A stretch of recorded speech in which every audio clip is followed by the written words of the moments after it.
Alaikum everyone. My name is Huzaifah Ahmed and I'm from Rehan Korangi campus.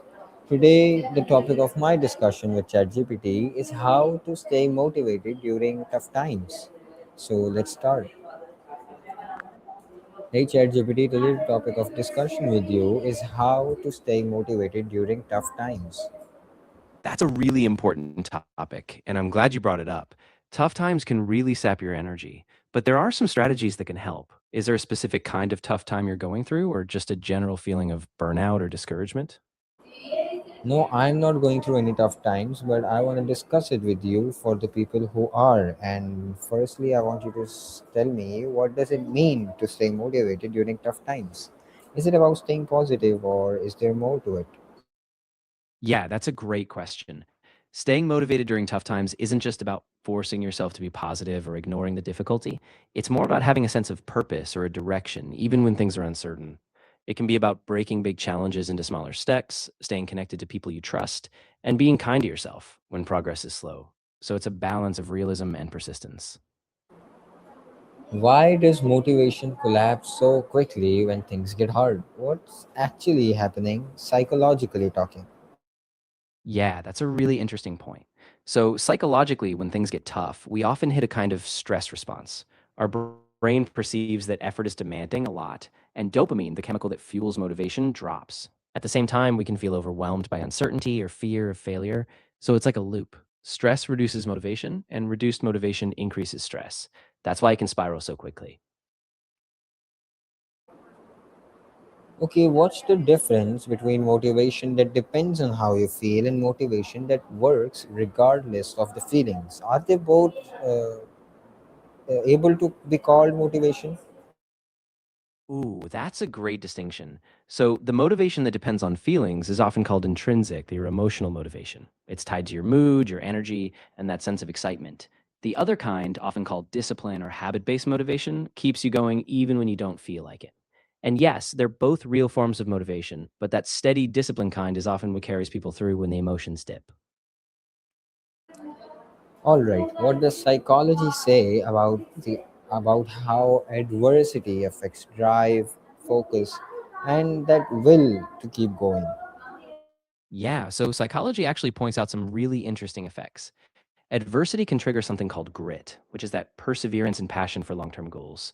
Sometimes hardship refocuses people, they see a clearer purpose or develop resilience. Of course, too much adversity can also overwhelm you, but moderate challenges can really boost focus and that willpower to keep going. Okay. What role does purpose and a strong why play in sustaining motivation when circumstances are genuinely difficult? Oh, it plays a huge role. Purpose acts like an anchor. When you have a strong sense of why you're doing something, it gives even the toughest moments a kind of meaning. It keeps you going because you see beyond the temporary struggle. So even if circumstances are really tough, that deeper sense of purpose can keep your drive alive.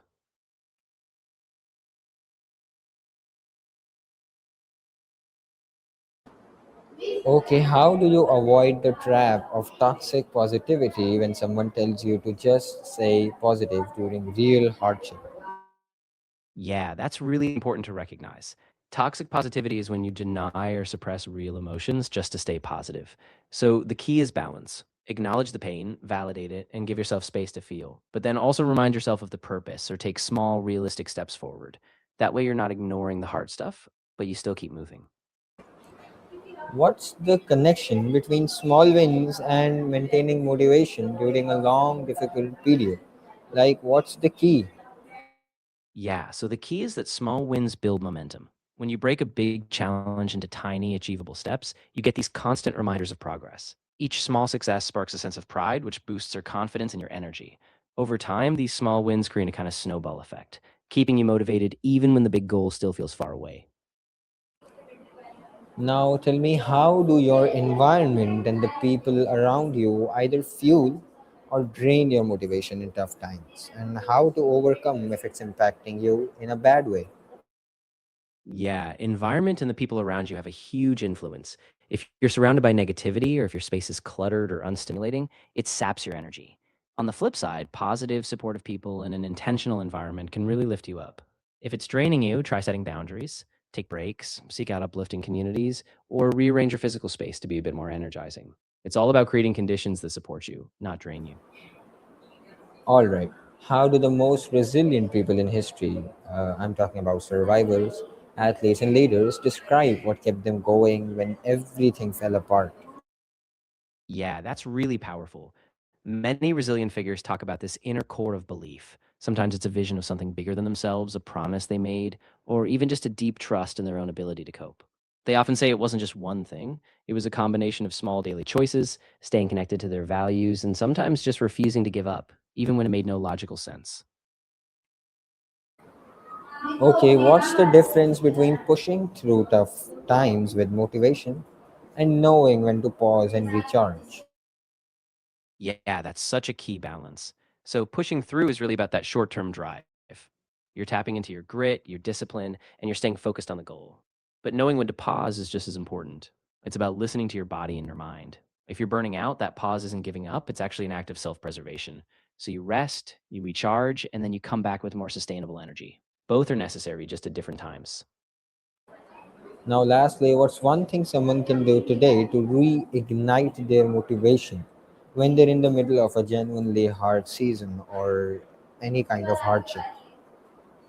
I think one really simple but powerful thing is to reconnect with why you started in the first place. Just take a quiet moment today, maybe write it down or reflect on it, and remind yourself of the deeper reason behind your goals. That small reconnection can spark a new pull forward, even when things feel really heavy. All right, everyone, this was the end of my discussion with ChatGPT for today. I hope you liked it. Until the next one, Allah Hafiz.